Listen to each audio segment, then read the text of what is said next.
Minivans, people carriers, MPVs, call them what you will, they're here to stay. It's reckoned that around a quarter of all cars sold in the UK now are MPVs, and that figure's likely to rise as high as a third in a very few years. Arguably, Mitsubishi invented the concept of the MPV in 1983 with the Space Wagon, still in production today, and this is its baby brother. Now, MPV theory is quite simple. If you want more space, go upwards rather than outwards.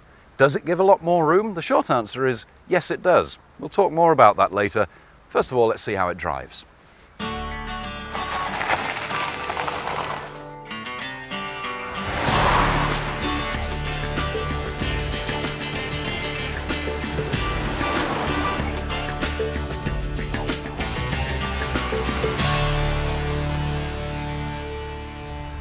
The cabin's a very pleasant place to be. It's wide, it's airy, that sloping windscreen gives a nice large dashboard. It makes it feel probably bigger than it actually is.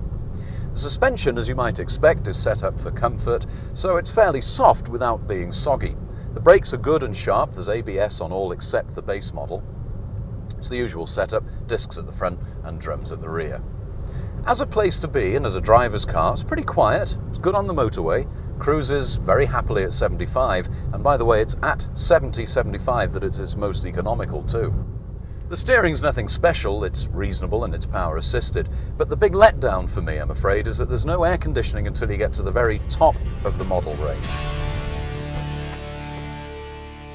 To look at, frankly, it's nothing very special, but then none of the MPVs are. In fairness, if you're setting out to maximise the space, there's a limit to what you can do with the shape. This one has a particularly high waistline, steeply sloping windscreen, which is again typical of MPVs, gives a lot more room inside, a nice big spacious dashboard. And on the side here, you might be surprised to see a badge that says GDI. You might be surprised because that makes it sound like a diesel, but in fact it's not a diesel engine at all. The DI part of it is petrol direct injection. It's a very lean burn engine, so as well as good power output, it also returns terrific fuel economy, around 40 to the gallon. The much smaller, much less powerful Don't Go There 1300 engine, which is also available in the same body, returns just 1 mpg better on fuel figures. And with a couple of minutes of fiddling about and removal of 3 headrests, lo and behold, you get all this extra luggage space here too. And because this sill is so low and the tailgate is so big, it does make loading very easy indeed. But you're not actually left with a particularly long load space, but better than most estate cars. The cheapest Space Star is the 1.3i at £11,200 on the road, and the range-topping 1.8 GLS is £15,340. We tested the 1.8 GLX, costing £14,000 on the road. Top speed's 118 miles an hour, 0 to 60 time, 10.4 seconds. There's a 3-year unlimited mileage warranty, and Mitsubishi do have an excellent reputation for reliability. With a warranty like that, they need to. That said, this Mitsubishi is made in Holland alongside the Charisma and the small Volvos.